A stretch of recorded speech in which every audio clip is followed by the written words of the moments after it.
বাংলার কোনো সাবজেক্ট আছে নীলবর্ণী? হ্যাঁ আছে তো, আমি একমাত্র স্টুডেন্ট। আপনার সাথে কথাই নেই, সাবজেক্ট নিয়ে লুকোচুরি করার কি আছে? বললে একটা লিপ কিস দিবা কও। মাহি টেবিলের সামনে থেকে সরে যেতে যেতে বলল, লাগবে না বলার, মনে হয় ঈশ্বরচন্দ্র বিদ্যাসাগর। যত সব ঢং। তার চেয়ে কমও না। তাহলে বলুন। এজওয়ান আয়নায় মাথার চুলগুলো ঠিক করতে করতে বলল, PhD in cyber security. Fatikchhari উপজেলার ছোট্ট একটা গ্রামে বসবাস করে বাতাসি। তার মাও সৎ বাবার বাড়িতে। বাড়িতে ছনের ঘর আর একটা টিনের ঘর, আর আছে একটা গোয়াল ঘর। ছনের ঘরে থাকে বাতাসি। বড় ভাই ফাহাদ আসলে সে থাকে বারান্দার রুমে। বিদ্যুৎ নেই তাদের ঘরে, আছে হারিকেন। গরম লাগলে হাত পাখা দিয়ে বাতাস করতে হয়। আজ ঝড় বৃষ্টি হয়েছে ভোরের দিকে, এখন ফকফকা রোদ আকাশে। বাতাসি ঘুম থেকে উঠে গোয়াল ঘর থেকে গরুগুলো বের করে গোবর উঠিয়ে নিল। মস্ত বড় উঠানটা ঝাড়ু দিল। গাছের পাতা পড়ে নোংরা হয়েছিল উঠান। রান্নাঘরে গিয়ে মাটির কলসি কোমরে করে নিয়ে টিউবওয়েলের কাছে গেল পানি আনতে। কলসি ভরে এনে রান্নাঘরে রাখতেই বাতাসি দেখতে পেল তার সৎবাবা একটা ইলিশ মাছ এনেছে বাজার থেকে। বাতাসির চোখ মুখ জ্বলে উঠল খুশিতে। আজ ইলিশ খাবে তারা। বাতাসির মা স্বামীর হাত থেকে মাছটা নিয়ে বাতাসির হাতে দিয়ে বলল, ভালো মতো কেটে ধুয়ে নিয়ে আয়, আমি ভাত বসাইতাছি। বাতাসি মাছ আর বটি নিয়ে পুকুর পাড়ে গেল কাটতে। সুন্দর করে কেটে ধুয়ে মায়ের কাছে দিল। কচুর ডাঁটি দিয়ে রান্না করলো তার মা। ইলিশ মাছ ঝোল করে রান্না বান্না শেষ হতে বাতাসির অন্য ভাই বোন দুটো উঠে পড়ে। বাতাসি তাদের হাতে ব্রাশ তুলে দিল দাঁত মাজার জন্যে। টিউবওয়েল চেপে পানি উঠিয়ে হাত মুখ ধুয়ে দিল। বাতাসির সৎ বাবা মতিন বাজার থেকে নিমকি এনেছিলেন। পাঞ্জাবির পকেট থেকে সেগুলো বের করে তার ছেলে মেয়েদের হাতে দিলেন। পাশে দাঁড়ানো বাতাসি তাকালো নিমকিগুলোর দিকে। বাতাসির জন্য আনা হয়নি। বাতাসি কি তার মেয়ে নাকি যে তাকে দিবে? মতিন ছেলে মেয়েগুলো রুমে গিয়ে খেতে বলল। বাতাসি রান্নাঘরে চলে আসলো। বাতাসির মা পাতিল থেকে গামলায় ভাত বেড়ে রুমে যেতে যেতে বলল, পাতিল আর কড়াইগুলো পুকুর পাড় থেকে ধুয়ে নিয়ে আয়, কালি যেন থাকে না। বাতাসি পুকুর পাড় আসলো। পাতিল কড়াই নিয়ে ছাই বালি দিয়ে ডলে ডলে মাজতে লাগলো। মাজা শেষে পাতিল কড়াই ধুয়ে উঠানে থাকা মাচায় উপর করে রোদে শুকাতে দিল। তারপর হাত পা ধুয়ে রুমে গেল। ক্ষুধা লেগেছে। রুমে ঢুকে দেখলো সবার খাওয়া প্রায় শেষ। বাতাসি আস্তে করে বলল, মা, ক্ষুধা লাগছে। বাতাসির মা গতকাল রাতের পানি ভাতগুলো প্লেটে বেড়ে একটা চোকলা সমেত পেঁয়াজ আর একটা কাঁচামরিচ দিল। বাতাসি পান্তা ভাতের দিকে তাকালো। সবাই খেলো গরম ভাত আর তাকে দিল পান্তা ভাত আর কাঁচামরিচ পেঁয়াজ। গরম ভাত নাই আম্মা? বাতাসির মা স্বামীর এঁটো থালা ধুতে ধুতে বলল, আছে, দুপুরে খাইস, এখন পান্তা ভাত খা, না খাইলে ভাতগুলা পচবো। তাইলে একটা ইলিশ মাছ দাও আম্মা। বাতাসির মায়ের হাত থেমে গেল। বাঁকা চোখে তাকিয়ে বলল, যা দিছি সেটাই খা। ইলিশ মাছ কি তোর জন্য আনছে? কত দাম জানোস ইলিশ মাছের? নিজের চেহারা দেখছস জীবনে আয়নায়? কই রূপালি ইলিশ আর কই তুই? তোর কপালে এত দামে মাছ জুটবো না। তোরে এত দামে মাছ খাওয়াইয়া লাভও নাই। খাইলে পেঁয়াজ মরিচ দিয়াই খা, নইলে যা আনতে। আসছে পাতিলের কালি রূপালি ইলিশ খেতে। একটুখানি ভাইঙ্গা দাও আম্মা, একটু খাই না। কতদিন ধরে খাই না ইলিশ মাছ আমি। সামান্য দাও। আল্লাহরে কমু আমারে যেন তোমাগো মতন সুন্দর বানাই দেয়। বাতাসির মা বিরক্ত হয়ে বলল, যাবি আনতে? তোরে দিতে না করছে মাছ। সর, ঘ্যান ঘ্যান করিস না। দিতে না করছে কেন আম্মা? আমি সুন্দর না বইলা? আম্মা, আমিও কি তোমার চোখে অসুন্দর? হ, তুই তো অসুন্দরী, একদম কয়লার মতন কালো। তোরে দেখলেই তো ঘেন্না লাগে। আমার পেট থেকে তুই হইছস ভাবলেই থুতু বের হয়। বাতাসি ভাতের থালাটা নিয়ে নিজেদের ঘরে এসে পড়ল। আম্মা উঠতে বসতে গায়ের রং নিয়ে কথা শোনায়। বাতাসি আয়নায় দেখলো নিজের চেহারাটা আসলেই কালো। বাতাসি, তার ফাহাদ ভাইয়া শ্যামলা, তার আব্বাও কালো ছিল, কিন্তু বাতাসির মতন এত কালো ছিল না। স্টিলের ছোবা দিয়ে ডলে ডলে গোসল করলে কি কালো রং ধুয়ে মুছে সাফ হইব? রোদ ছোবা দিয়ে ডলে ডলে গোসল করে বাতাসি, কই সুন্দর তো হয় না। ইস আল্লাহ, একটু রূপ দিত বাতাসিকে, তাহলে আজ এক পিস ইলিশ মাছ খেতে পারত। বাতাসি পান্তা ভাতগুলো চটকিয়ে মাখলো। স্মরণে আসলো পেঁয়াজটা ছোলা হয়নি। দাঁত দিয়ে কামড়িয়ে চোকলা ছাড়ালো। পেঁয়াজ কামড়ে বসিয়ে ভাত মুখে দিতে চোখ মুখ কুচকে গেল। টক হয়ে গেছে ভাত, মা ধুয়ে দেয়নি। বাতাসি কল পাড়ে গেল। ভাতগুলো ধুয়ে ফের খেতে শুরু করলো। গলা দিয়ে নামতে চায় না ভাত, তারপরেও নামাতে হচ্ছে। এই খাবারটা না খেলে সারাদিন তো না খেয়েই থাকা লাগবে। হলের ক্যান্টিনে ভাতের সাথে ডাল নিয়ে সকালের খাবার খেলো ফাহাদ। রোদটা কমলে টিউশনি খুঁজতে বের হবে। করোনায় এসে সব টিউশনিগুলো বন্ধ করে দিয়েছে। এই 18 মাস ফাহাদ বাড়িতে সবজি বুনেছে, মাছ ধরেছে, সব টুকিটাকি বিক্রি করেই চলেছে, কিন্তু এখন তো আর সেসব নেই। টিউশনি খুঁজতে বের হওয়ার আগে বাড়িতে ফোন দিল। একটা বাটন ফোন কিনে দিয়েছে বাতাসিকে ফাহাদ। সেটাতে ফোন দিতে বাতাসি রিসিভ করলো। এতক্ষণ যেন ভাইয়ের ফোনটার জন্য অপেক্ষা করছিল সে। ভাইয়ের ফোন পেতেই খুশি হয়ে গেল। ফাহাদ বলল, হ্যালো রূপাই, হ্যাঁ ভাইয়া বলো। কি করছিস? বারান্দায় বসে আছি, তুমি? টিউশনে খুঁজতে বের হয়েছিস? খেয়েছিস সকালে? বাতাসি সামনে থাকা থালার দিকে তাকালো। ফাহাদ বোনের জবাব না পেয়ে ফের জিজ্ঞাসা করলো। কিরে খাসনি? বাতাসি ছোট্ট করে জবাব দিল। খেয়েছি। কি দিয়ে? পান্তা ভাত, মরিচ আর পেঁয়াজ দিয়ে। ফাহাদ ভ্রু কুচকালো। সাত সকালে পান্তা ভাত খেয়েছে, তাও আবার পেঁয়াজ মরিচ দিয়ে? তরকারি রাঁধেনি? রেঁধেছে তো, ইলিশ মাছ রেঁধেছে। তোকে দেয়নি? না, কেন?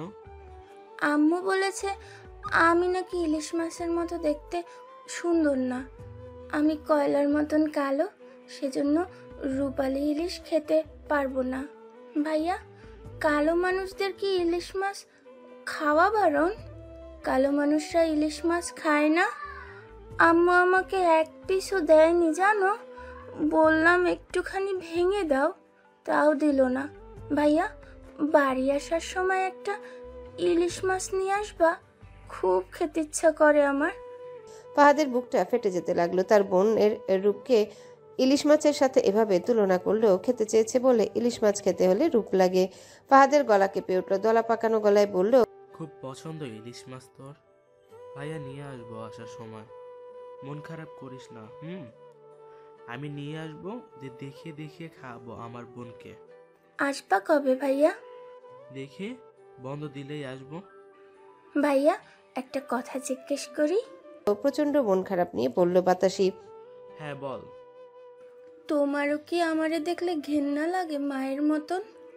আম্মা আজ বলল আমারে দেখলে তার ঘেন্না লাগে। ফাহাদের প্রচন্ড রাগ হলো তার মা নামক রমণীটার উপর। একজন মা কিভাবে এভাবে বলতে পারে নিজের মেয়েকে? ওনার কথায় কানা নিবি না রূপাই।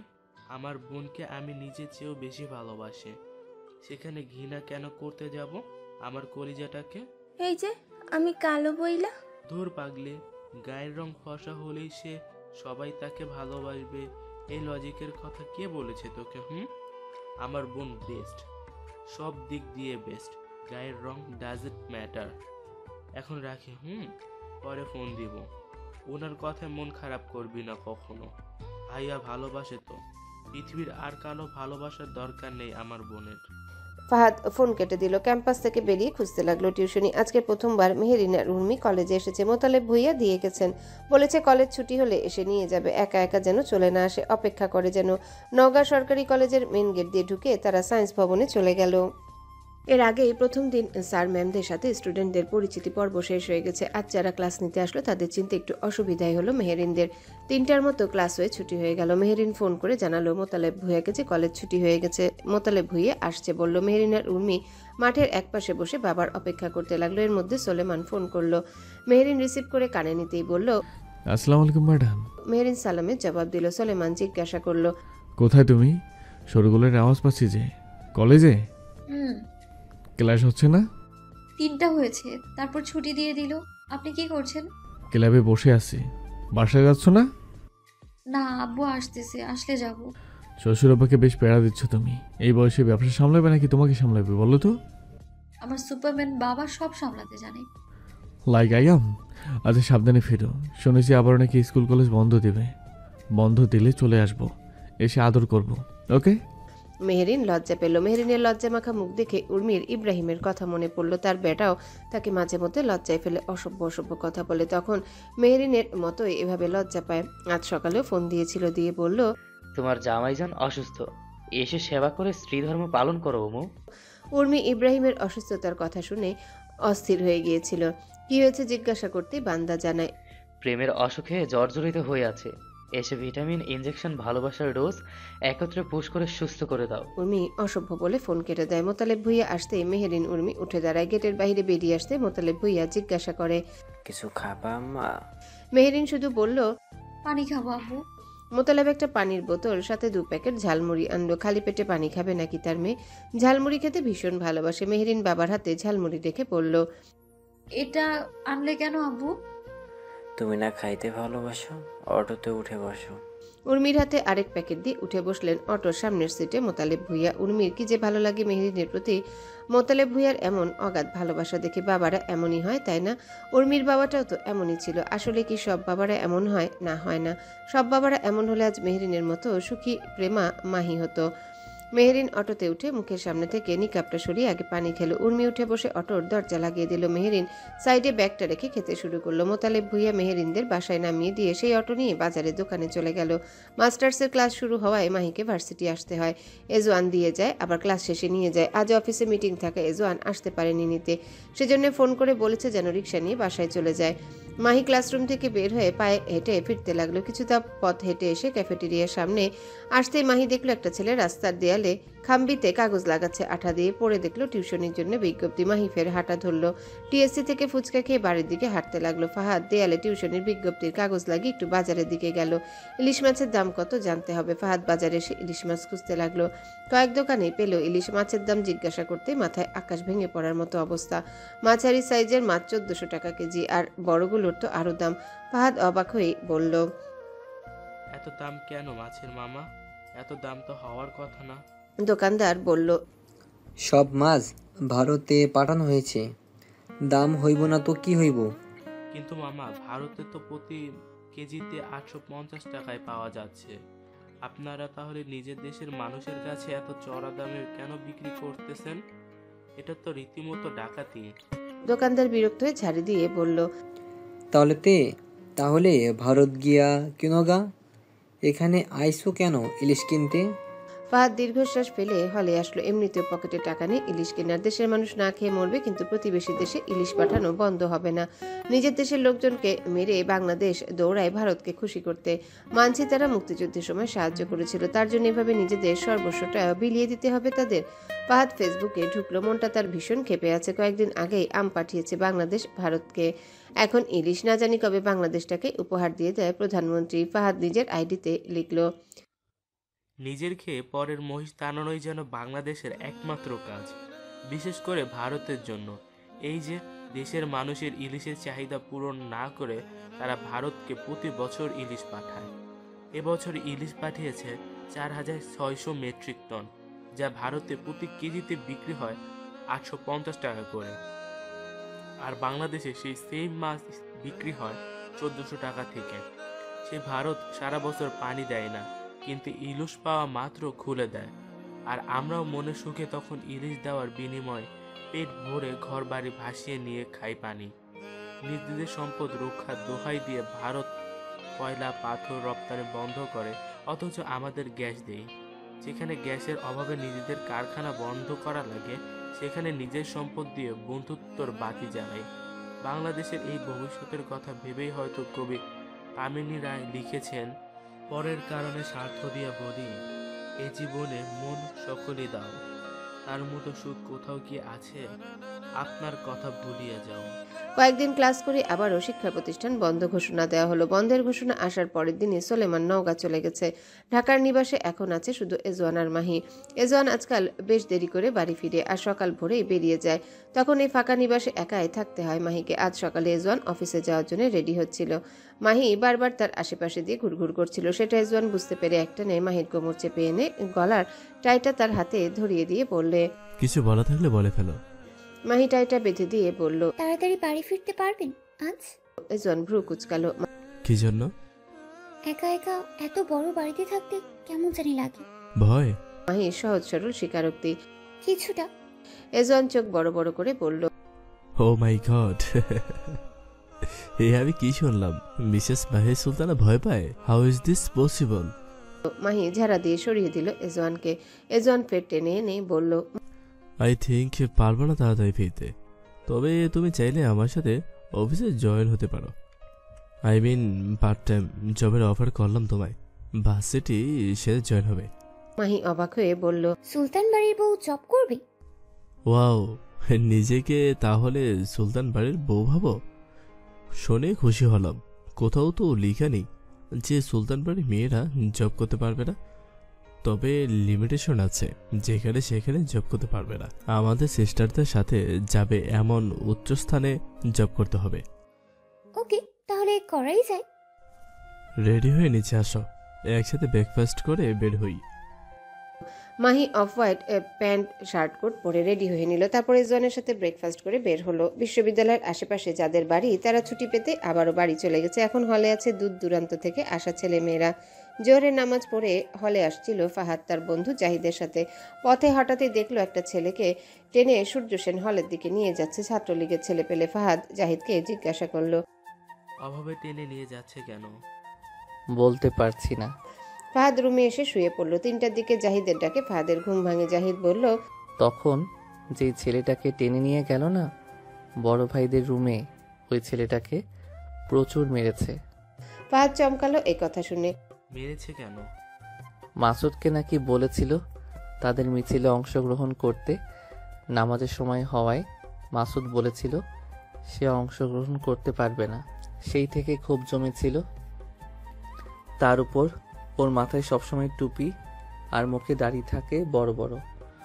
অন্য দলের গুপ্তচর ভাবছে, এখন হল জুড়ে বলে বেড়াচ্ছে জঙ্গি শিবির হলের ভেতর আতঙ্ক সৃষ্টি করেছিল, সেজন্য মেরেছে, হল থেকে বের করে দিয়েছে। আশ্চর্য, নামাজ পড়লে, দাড়ি রাখলে, টুপি পড়লে তাদের দলীয় আন্দোলনে অংশগ্রহণ না করলে সে জঙ্গলি শিবির। তাহলে তো আমাদেরও বলে বসবে আমরা জঙ্গলি শিবির। বলতেই পারে। ছেলেটা কি একেবারে বের করে দিয়েছে? বোধহয় ভার্সিটি থেকেও বের করে দিবে। কি অবস্থা, এভাবে চলতে থাকলে আমাদেরও মেরে বের করে দিবে। দিতেই পারে। আমি ভাবছি হলে থাকবো না রে, কষ্ট করে হলেও আলাদা বাসা নিব। কবে না জানি আমাদের এসে মারে। আমরা তো সেই পথে নেই, ইনকামও তেমন নেই যে বাসা নিব আলাদা। তবে এভাবে অন্যায় মেনে চুপ থাকলে তো ওরা আরো জেকে বসবে। কে থামাবে ওদের? ওদের পাওয়ার সম্পর্কে কোনো ধারণা আছে তোর? ওরা অনেক ডেঞ্জারাস। ওদের কথার ভয়ে জিনেরা পর্যন্ত কাপড় ভিজিয়ে ফেলে।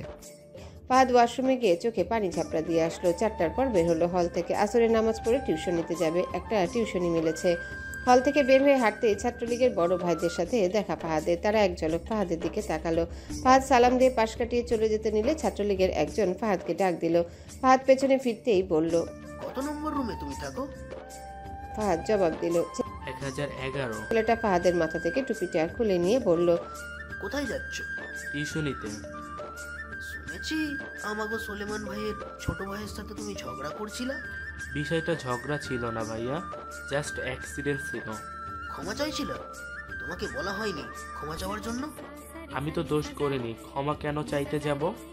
ফাহাদ পাশ কাটিয়ে চলে গেল। ছাত্রলীগের ছেলেগুলো ফাহাদের যাওয়ার পরে তাকিয়ে রইল। একটা ছেলে বলে উঠল, এটা খুব শীঘ্রই মারা খেতে যাচ্ছে।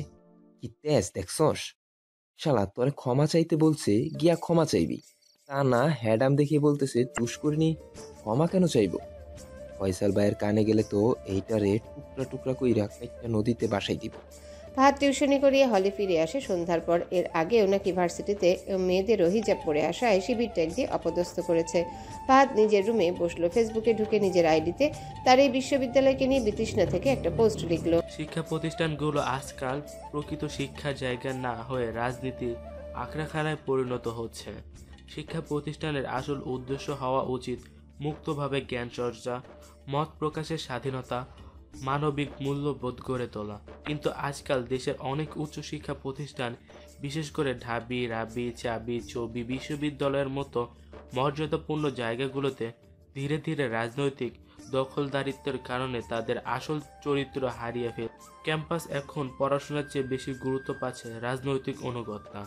কে কোন সংগঠনের সাথে যুক্ত, কে কোন দলে যাবে, কে দাড়ি রাখে, কে নামাজ পড়ে বা কে হিজাব পরে, এইসব দিয়ে অনেক সময় একজন ছাত্র বা ছাত্রীকে বিচার করা হচ্ছে। নিয়মিত নামাজ পড়া বা হিজাব পরাকে বিনা প্রমাণে শিবির বা জঙ্গলি তকমা দেওয়া যেন এখন খুব সাধারণ ব্যাপার। ধর্মীয় অনুশীলতার মতো ব্যক্তিগত বিষয় নিয়েও সন্দেহ, তাচ্ছিল্য আর নজরদারি সংস্কৃতি তৈরি হয়েছে। কোনো প্রমাণ ছাড়াই শুধু চেহারা বা ধর্মীয় চর্চার ভিত্তিতে সন্দেহে চোখে দেখা হয়, যেটা একদিন মৌলিক অধিকারকে ক্ষুণ্ণ করেছে। অন্যদিকে শিক্ষা অঙ্গনের মুক্ত পরিবেশকে ধ্বংস করেছে। ছাত্র রাজনীতির এই অন্ধকার দিকের একটি ভয়াবহ দৃষ্টান্ত সৃষ্টি হয়েছিল 2012 সালে জাহাঙ্গীরনগর বিশ্ববিদ্যালয়ে, যখন প্রকাশ্যে আসে রাজনৈতিক প্রভাবশালী ছাত্রদের পরিচিত এক টর্চার সেল কেলেঙ্কারির ঘটনা। সে সময় বিশ্ববিদ্যালয়ের আবাসিক হলগুলোতে শাসন করত একাধিক ছাত্রলীগের গ্রুপ। হলে সিট বন্ধন থেকে শুরু করে নতুন ছাত্রদের আচরণ সবকিছুই ছিল তাদের অনুমোদিত। কোনো ছাত্র যদি দলীয় রাজনীতিতে অংশগ্রহণ না করত, বিভিন্ন মত পোষণ করত বা দৃষ্টান্ত বা নির্দিষ্ট গ্রুপের কথায় না চলত, তাহলে তাকে নির্যাতনের জন্য টার্গেট করা হতো। বিশ্ববিদ্যালয় বীরশ্রেষ্ঠ মুন্সি আব্দুল রৌফ হলে, তৎকালীন জাহাঙ্গীরনগর হল, একটি রুমকে গোপন টর্চার সেল হিসেবে ব্যবহার করা হতো। রাতের বেলা সাধারণ শিক্ষার্থীদের সেই রুমে ডেকে এনে শুরু হতো অমানবিক নির্যাতনের ধরন ছিল ভয়াবহ, অপমানজনক। ভুক্তভোগীদের অনেক সময় নগ্ন করে মারধর করা হতো, যাতে তারা সমাজের চাপে মুখ খুলতে না পারে। কারো চুল কেটে নেওয়া হতো, মুখে কালো রং মাখানো হতো, বেল্ট ও লোহার রড দিয়ে পেটানো ছিল নিত্য নৈতিক বিষয়। ভয় দেখানোর জন্য অনেক সময় নির্যাতনের দৃশ্য মোবাইলে ভিডিও ধারণ করা হতো, যাতে পরবর্তীতে ব্ল্যাকমেল করা যায়। এই নির্যাতনের শিকার ছিল মূলত সাধারণ ছাত্রছাত্রী, যারা কোনো রাজনৈতিক সংগঠনের অংশ ছিল না কিংবা বিভিন্ন মত প্রকাশ করেছিল। একসময় এক সাহসী ভুক্তভোগী বিষয়টি কয়েকজন শিক্ষক ও সাংবাদিকের কাছে ফাঁস করেন, অথবা শিক্ষক ও শিক্ষার্থী ঐক্যবদ্ধভাবে প্রতিবাদ জানালে ঘটনা বিশ্ববিদ্যালয়ের সীমানা ছড়িয়ে গণমাধ্যমে প্রকাশ পায়। টর্চার সেল শব্দটি তখনই প্রথম জাতীয় আলোচনায় উঠে আসে। সংবাদ প্রকাশের পর সারা দেশে ব্যাপক চাঞ্চল্য সৃষ্টি হয়। প্রশাসনের পক্ষ থেকে কয়েকজন ছাত্রকে সাময়িক বহিষ্কার ও রাজনৈতিক পদ স্থগিত করার সিদ্ধান্ত নেওয়া হয়, তবে প্রভাবশালী নেতৃত্বের কারণে খুব বেশি শাস্তি কার্যকর হয়নি। তেমনি ঢাকা বিশ্ববিদ্যালয়ের প্রতিটি আবাসিক হলে আছে কিছু নির্দিষ্ট ছাত্র নেতা ও তাদের অনুসারী। তারা অনেকটা অঘোষিত প্রশাসনের মতো আচরণ করে। হলের রুম বন্টন থেকে শুরু করে ক্যান্টিনে কে কবে খাবে, কে কার সাথে ঘুরবে, সবকিছু নিয়ন্ত্রণে রাখে তারা।